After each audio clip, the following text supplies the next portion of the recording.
कोकणातील प्रत्येक अपडेट जाणून घेण्यासाठी आजच माझे कोकणच्या सोशल मीडिया प्लॅटफॉर्मला लाईक, फॉलो आणि सबस्क्राइब करा।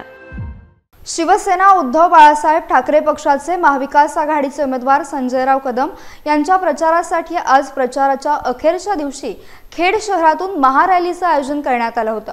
पारंपरिक खालूबाजा आणि ताशांच्या गजरात संजयराव कदम यांच्या विजयाच्या गगनभेदी घोषणा देत संपूर्ण शहरातून ही रॅली निघाली। या महारॅलीत मोठ्या प्रमाणात महिलांचा देखील समावेश होता। या शहरातील तीनबत्ती नाका येथून संजयराव कदम यांच्या रॅलीला सुरुवात झाली। बाजारपेठ, सर्व मोहल्ले, डाक बंगला तसेच शहरातील सर्व प्रभागांमधून ही रॅली निघाली। रॅली दरम्यान संपूर्ण शहरातून जात असताना व्यापारी, दुकानदार आणि मतदारांच्या गाठीभेटी देखील उमेदवार संजयराव कदम यांनी घेतल्या। तसेच मशाली समोरील बटन दाबून महाविकास आघाडीच्या संजयराव कदम यांना निवडून देण्याचे आवाहन पदाधिकाऱ्यांनी केले।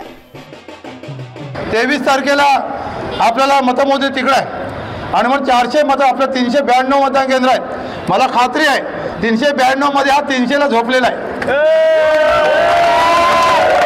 300 ला झोपलेला आहे, त्याला माहिती आहे की उद्या जेव्हा मतदान होईल ते फार एकदा साफ सुप्रासाफ होणार आहे। आणि माझ्या कार्यकर्त्यांचं मी कौतुक करेन, आमच्याकडे काहीच नव्हतं, पैसा नव्हता, काय नव्हता आणि अशा सगळ्या वाईट परिस्थितीमध्ये जी तुम्ही मला साथ दिली तालुक्यानं ती मी कधी विसरणार नाही।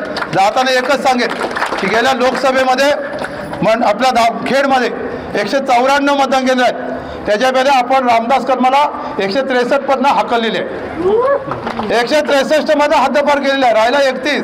आता 31 मध्ये सुद्धा खोड रबर करायचे त्याला घालवायची आणि 100% त्याचा समजायचा हा तालुका रामदास दहशतमुक्त तालुका केलेला आहे। आणि शिवसेना उद्धव बाळासाहेब ठाकरे हा संपूर्ण जिल्ह्यामध्ये खेड तालुका हा 1 नंबर शिवसेनेच्या पाठीशी करूया।